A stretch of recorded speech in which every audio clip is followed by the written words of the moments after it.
Shalom, y'all. It's your girl Jetty, Empress Jetty, the Rabble Browser. How's everybody doing? Thanks for watching. Um, Dig the move if you haven't already. Like and subscribe, share, and hit the notifications button on that there YouTube channel, Black Enlightenment. There's also a Facebook page by the same name you should check out.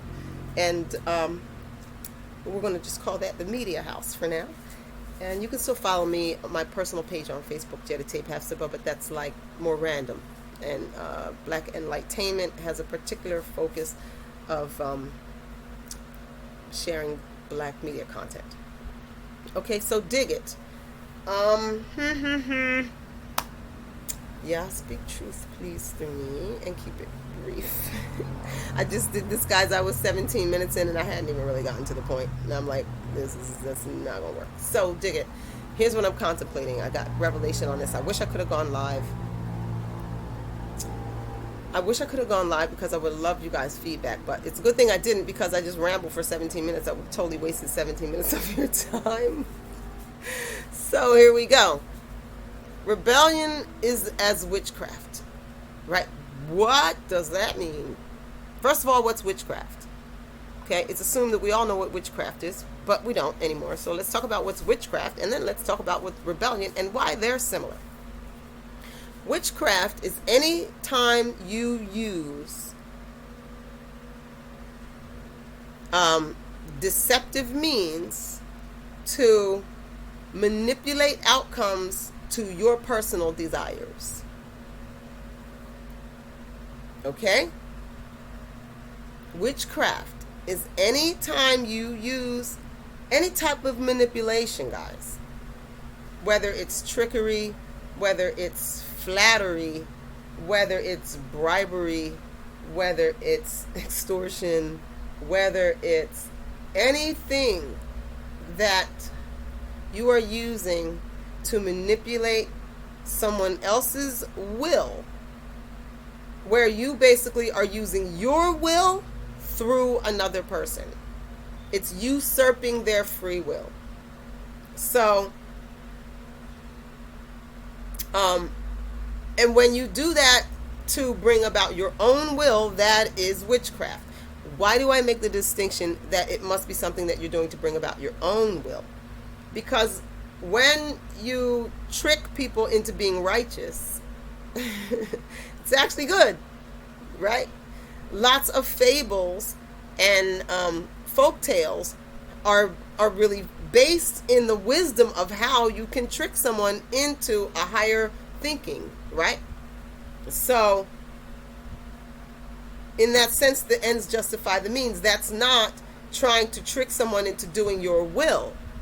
That is leveling someone up, right? If you are leveling someone's consciousness up, your methodology, if it's working, work it, right? So, but if you are using the same set of tools that you have to level people up, rather than to level them up, to use them as pawns, now it's witchcraft, right? So, because what you're doing is you're not increasing their capacity to think, reason, and come to the best conclusions. You are infusing conclusions that serve your personal interest, right? That's witchcraft. So, and it does include what we think of in terms of like, which is very misunderstood in terms of voodoo. But when you think of voodoo, like spells, casting spells, and all of this kind of stuff, right? Spirits, getting spirits to do your bidding, all of this stuff. Yes, that stuff is witchcraft, but it's deeper than that. It is any time you use your powers or any kind of powers to manipulate other people's will to your design. Okay, your design is the key. So, that is problematic, because the whole purpose of being here and manifesting in this realm is to understand the realm intimately enough that you can always make the best possible decision for the largest, for the broadest reaching impact. right? That's what being fruitful and multiplying is. It is how to broaden your productive impact. And so your free will is there so that you can decide your best way to do that, so that you can find it. If you didn't have free will, you would just do it by rote, right? But then that would defeat the purpose of coming to this realm and having the opportunity to be manifest in Yah's likeness, which is having unlimited thought, which means unlimited potential, which means creative power. So that is the way in which you are like Yah. And what Yah always does is the best possible thing. And so you have given free will so that you can act like Yah, right? So that you can realize that potential in you. Some of us call this take on the Christ consciousness, right? The mind of Christ. So then you now are a simple conduit of divine will. So you use your free will to tune into the frequency of divine will, and then you use your free will again to decipher what you will now do, what action steps you will take based on that flow, right? And so a wise one who is really on their sole purpose is always going to use their free will to refer back to the source and say, well, what did you give it to me for? Well, why am I here? You know, you get to that fork in the road. Do you want to, or you get to the decision or whatever, and it's like, well, what do you want to do? They ask you. And you say, well, why am I here? That's going to determine what I want to do. Am I here for a meeting, or am I here for food, or am I here to shop, or am I here to make a phone call? Right? Why are we here? What is this place? This is a restaurant, but you're not actually here for food because they're closed. We're here for a meeting. So what I would like to do in that case is, first I'm going to use the restroom, and first I'm going to pick out a seat, and I'm going to put my jacket down, and then I'm going to go use the restroom. I'm going to pick a different seat for the meeting than I would for the meal. So why am I here? So then I'm going to refer back, which is why people like me say, I don't need free will. What do I need free will for? I just want to do what I came to do. I just want to tune into what I came to do. That's what free will is for. So when you bend free will, when you muddy it up so that people can't tell why they're there, they can't tell where they are, they can't tell what's what, you muddy that up, that's abominable to Yah, because now the person can't even operate in free will. How do you operate in free will and you're in the dark? Well, what do you want to do in the room? Well, I don't know. What kind of room is it? A room? What's in here? Well, you'll have to figure it out. So as you figure it out, you trip over the couch, you fall into the counter, you bump your head on the counter, you knock the knives down, the knife cuts your toe. Like you did all this because you're in the dark, because somebody done turned the lights off with their witchcraft. Whether it was flattery, whether it was bribery, dangling carrots of favors, whether it was their sexual prowess. People got all kind of ways to have you all fuzzy up so you don't know what's what, right? So witchcraft is the fuzzying up and the turning off the lights so that you now cannot make decisions. And now the person's going to tell you the chair is over there when the chair is not over there. They're going to tell you there is no chair in the room when the chair was there the whole time. Like all this kind of stuff, right? These are all witchcraft. So rebellion, being like witchcraft, is because, again, it's a misuse. So witchcraft is the manipulation of free will. Rebellion is a misuse of free will, right? Because the only reason you have free will is so that you can tune into source, so that you can understand, so that why you're here and what you're supposed to be doing here, right? And that's what free will is for. And then now it's for you to keep that energy moving and to exponentiate it. So when you take that energy that is coming in here, and instead of keep that force moving and exponentiate it, you now reroute it to some other endeavor. Now you have misused your free will, because that source was not designed for that. This source was in a certain flow, and now you've taken it and you've moved it over here, and so now it's not going to gel right, because it's like breast milk or something. Every time you nurse the baby, the milk is designed according to what the saliva that the baby last deposited on the breast told your breast that the baby was going to need.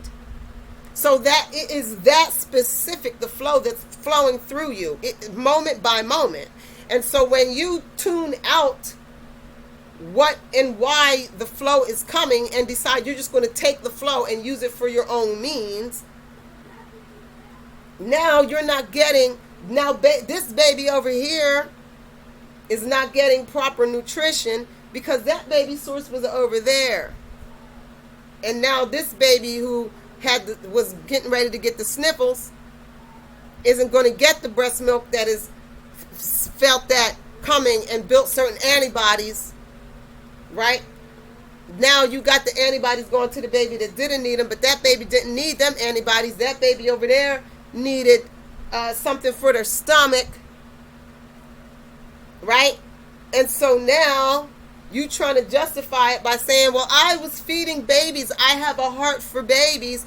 But if you were in obedience, you would have made the best case scenario, because you would have fed the right baby the right thing, right? And then that same flow that provided for that baby would have provided the next baby with the next thing. And I know that's a little weird, because I know maybe some of you guys can't dig the whole breast milk comparison and everything, but just try to go with the example, right? It's like, what about architecture? There's plans that go with this building, and there's plans that go with that building. So could you just take the plans from this building and decide you're going to use the plumbing for this building, scheme on this building because you feel like it? Free will? I'm the architect. No, the plumbing goes with the plans, goes with the budget. Yeah, I know that's a superior plumbing, and I know that technically you could put that in our house, but we don't have the budget for that over here. So you just deciding to upgrade and give us this other situation is problematic. Don't be using your free will. That's not okay. That's breach of contract. At this point, you have breached the contract over there with your free will. Right? Free will is designed for a purpose, and that purpose is to exponentiate and to properly distribute what is being channeled through you. There's a saying, a scripture, don't cast your pearls before swine. It's that same kind of misuse of a thing. And so if you keep in mind that the ways that we are not like gods, but are gods, is in our free thought, in our unlimited capacity to create, then you understand that, or not, I shouldn't assume that you would understand, but then make the next leap then that you, free will is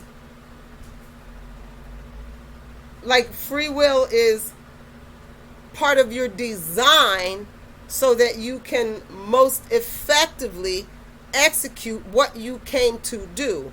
And so anytime that is interrupted, whether it be by you deciding to do something else, go by a different plan that didn't go with the design, or whether it is by someone, some interference that doesn't allow you to see the reality of the situation and to conduct yourself accordingly, like we talked about hazy or the dark or whatever, right? These things are like one another. They're just like one another because they do the same thing, right? They defile your godliness. They make you unworthy of free will. They make you not a god. Now you just look like a god. Anyway, I hope that helped somebody somewhere. I don't know. I'd love feedback, though. I wish I could have done it live. I would have loved you guys' thoughts. Anyway, peace out. Bless up. One love.